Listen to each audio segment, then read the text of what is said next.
বাংলাদেশকে ভারতীয় আধিপত্যবাদ থেকে মুক্ত রাখতে হবে, মার্কিন আগ্রাসন থেকে মুক্ত রাখতে হবে।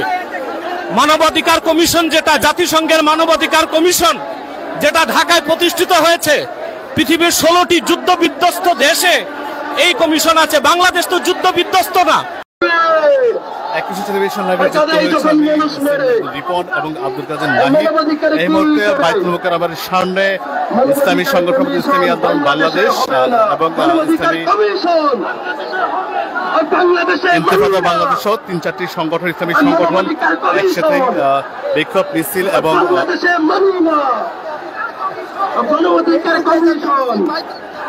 বাইতুল মুকাররমের সামনে থেকে মানবাধিকার কমিশন বাংলাদেশের পুলিশের কঠোর উপস্থিত রয়েছে এই মুহূর্তে কোনো প্রকার আইন শৃঙ্খলা রক্ষা বিঘ্ন না ঘটে।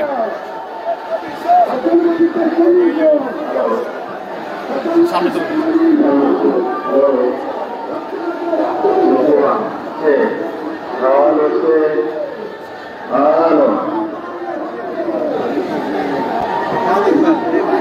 আপনি এখান থেকে উঠে চলে আসুন।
একটু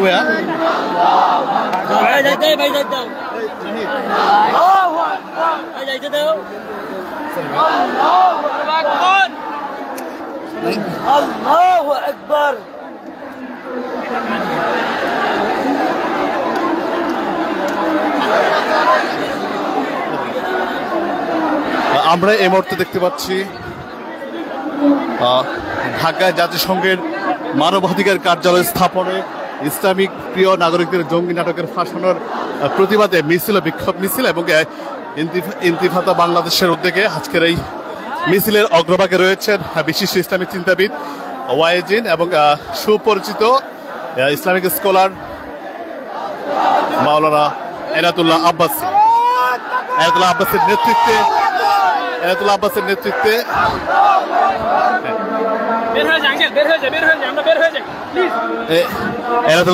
নেতৃত্বে মিছিলটি ধীরে ধীরে সামনের দিকে এগিয়ে যাচ্ছে।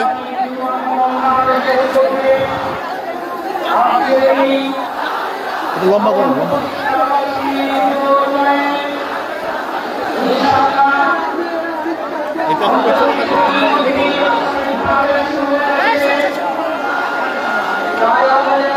এই মুহূর্তে শাপলা চত্বরের দিকে যাওয়ার একটা কথা রয়েছে।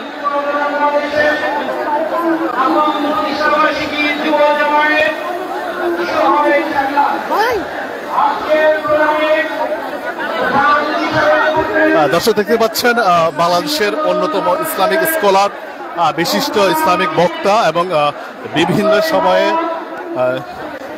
বিভিন্ন তাৎপর্যমূলক কথা বলে তিনি সব জায়গায় প্রশংসিত হয়েছেন। সেই এনায়েতুল্লাহ আব্বাসী আজকে রাজপথে নেমেছেন এবং তিনি এই মুহূর্তে ইসলামী যুবক বাংলাদেশের আজকের এই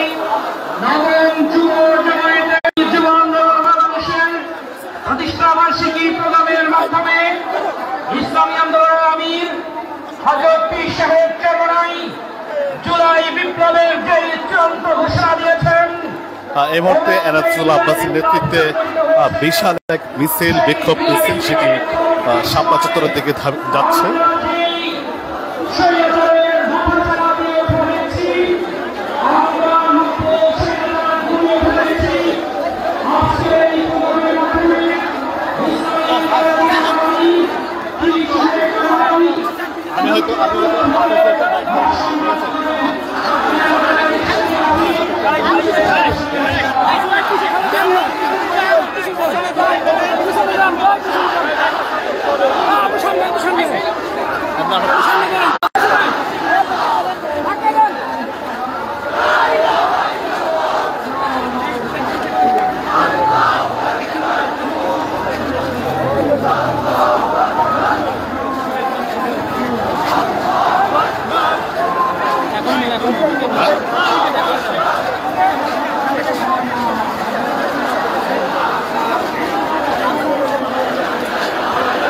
বাংলাদেশে জাতিসংঘ কর্তৃক মানবাধিকার কার্যালয় বাতিলের দাবিতে এবং জঙ্গি নাটক সাজিয়ে বিভিন্ন সময় বিভিন্ন ইসলামিক স্কলারকে গ্রেপ্তার করার দাবিতে এনায়েতুল্লাহ আব্বাসের নেতৃত্বে আজকের এই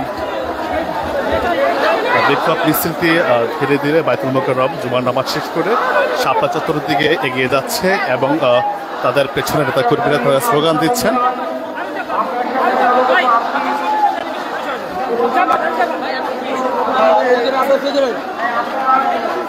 আমরা তো বুঝি তো ভাই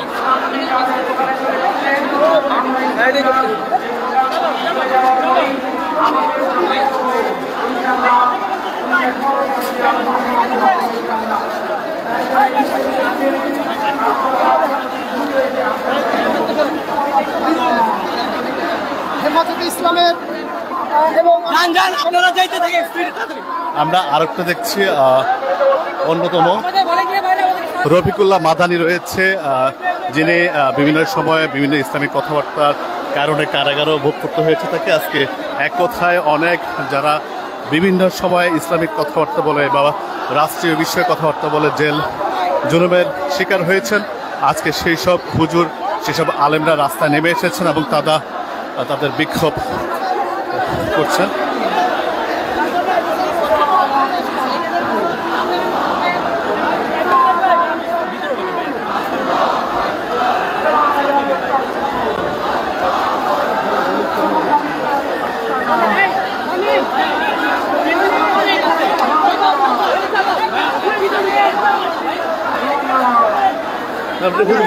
কথা বলে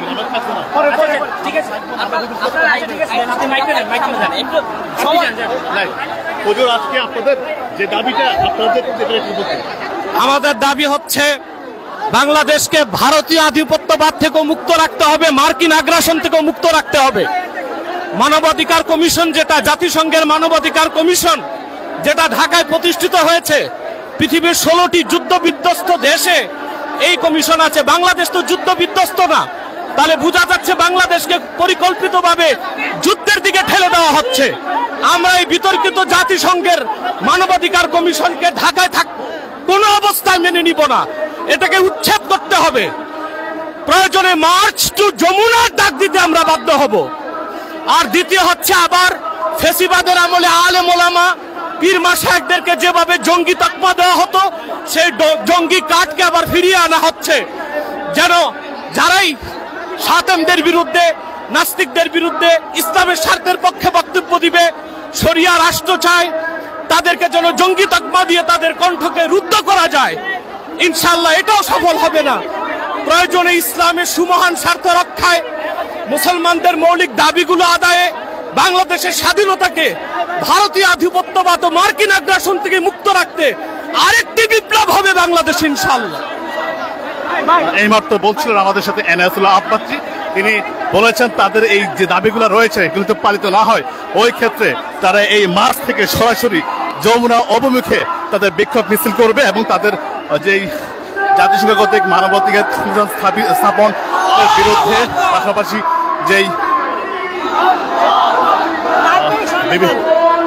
বিভিন্ন যে ইসলামিক স্কলারদেরকে বিভিন্ন সময় বিভিন্ন মিথ্যা মামলা সহ হেনস্থা করা হয়েছে, তাদের প্রতিবাদে এই মিছিলগুলো হচ্ছে।